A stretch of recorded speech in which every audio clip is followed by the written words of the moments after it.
권력을 이용해서 공동체를 파괴하고 법질서를 어기며 사익을 위한 자들에 대한 단죄를 정치보복이라고 불린다면 그런 정치보복은 끊임없이 초고강도로 계속되어야 한다고 했던 이재명 대표가 과거 자신의 SNS에 남긴 것을 그대로 이재명 대표에게 돌려드리며 발언을 마치고자 합니다.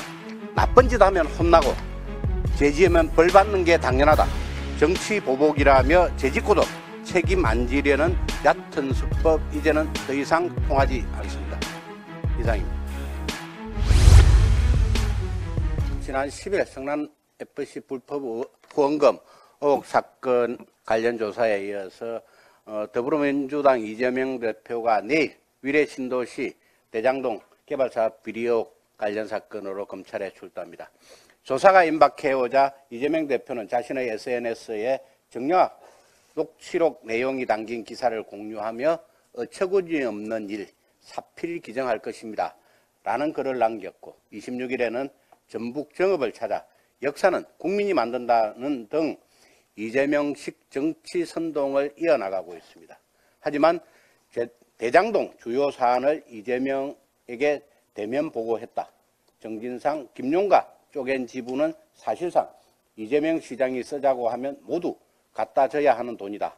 라는 유동규의 진술 등 대장동 일당들이 이재명 대표를 몸통으로 지목하고 있는 가운데 민주당과 개딸 뒤에 숨어 본인의 사법 리스크를 듣기 위해서만 혈안이 되어 있는 이재명 대표에 대한 국민들의 시선은 더 이상 곱지만은 않습니다.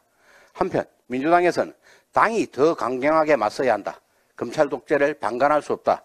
라는 주장과 함께 어처구니 없게도 이재명 체포동의안은 당연히 부결시켜야 한다라는 발언까지 나오고 있습니다. 이쯤 되면 민주당이 왜 대선 직후 치러진 보궐선거에서 이재명 대표를 연고도 없는 인천 계양을로 보내 국회의원으로 당선시켜서야 했는지, 좋지 않은 여론 속에서도 왜 무리하게 당대표로 선출했어야 했는지 그 목적과 의도가 분명해졌다고 할 수 있습니다. 최근 발표된 YTN 엠브레인 퍼블릭 여론조사 결과에 따르면 이 대표가 기소되면 대표직을 내려놓아야 한다는 응답이 63.8%, 성남FC 후원금과 위례 대장동 비리 의혹을 개인 비리로 보는 국민이 53%에 달하는 것으로 나타난 바 있습니다. 이 결과는 국민들께서도 이재명 대표가 받고 있는 각종 범죄 혐의를 심각하게 받아들이고 계신다는 점을 방증한다고 봐도 무방할 것입니다. 그러나 이러한 국민 여론을 무시한 채 이재명을 지키기 위해서 온갖 꼼수를 동원하고 있는 민주당은 이미 체포동의안 부결을 시사했고 심지어 당헌까지 개정함으로써 국민의 생각과 정반대의 길을 걷고 있습니다.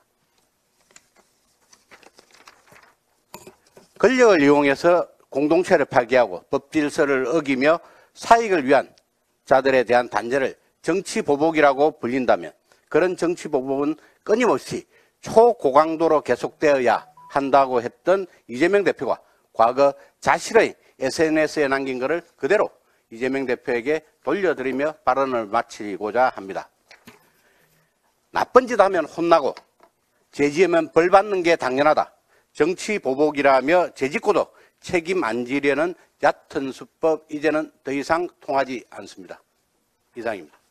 예.